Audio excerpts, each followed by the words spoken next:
ଭାରତୀୟ କ୍ରିକେଟ ଦଳ ଶ୍ରୀଲଙ୍କା ଗସ୍ତରେ ବାହାରି ସାରିଛି। ଏହି ଗସ୍ତରେ ଭାରତୀୟ ଦଳ ଘରେଇ ଶ୍ରୀଲଙ୍କା ବିପକ୍ଷରେ 3 ମ୍ୟାଚର ଟି-20 ଏବଂ ଦିନିକିଆ ଶୃଙ୍ଖଳା ଖେଳିବ। ଜୁଲାଇ 27ରୁ ଟି-20 ସିରିଜ୍ ଆରମ୍ଭ ହେବ।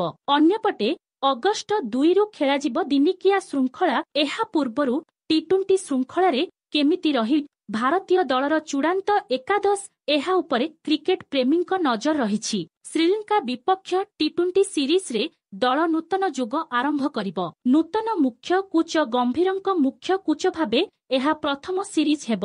ରୋହିତ ଶର୍ମା, ବିରାଟ କୋହଲି ଓ ରବୀନ୍ଦ୍ର ଜାଡେଜାଙ୍କ ସନ୍ନ୍ୟାସ ପରେ ନୂତନ ଦଳ ପାଇଁ ପ୍ରସ୍ତୁତି ଚାଲିଛି। ଏମିତିରେ ଏହି ଟି-20 ସିରିଜରେ ଯେଉଁ ଖେଳାଳିଙ୍କୁ ଦଳରେ ସୁଯୋଗ ମିଳିଛି, ସେମାନେ 2026 ଟି-20 ବିଶ୍ୱକପ ଯୋଜନାର ଅଂଶବିଶେଷ ଅଛନ୍ତି।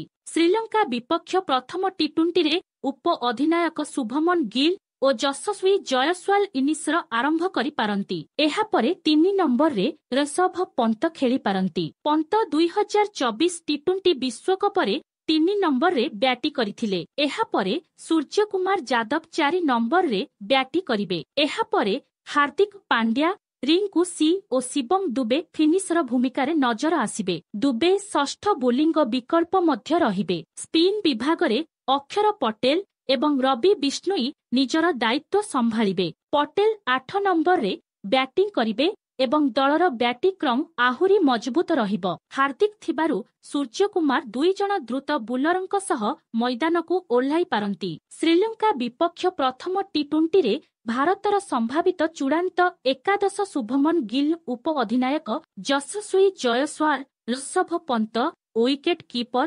ସୂର୍ଯ୍ୟକୁମାର ଯାଦବ, ଅଧିନାୟକ ହାର୍ଦ୍ଦିକ ପାଣ୍ଡ୍ୟା, ରିଙ୍କୁ ସି, ଶିବମ ଦୁବେ, ଅକ୍ଷର ପଟେଲ।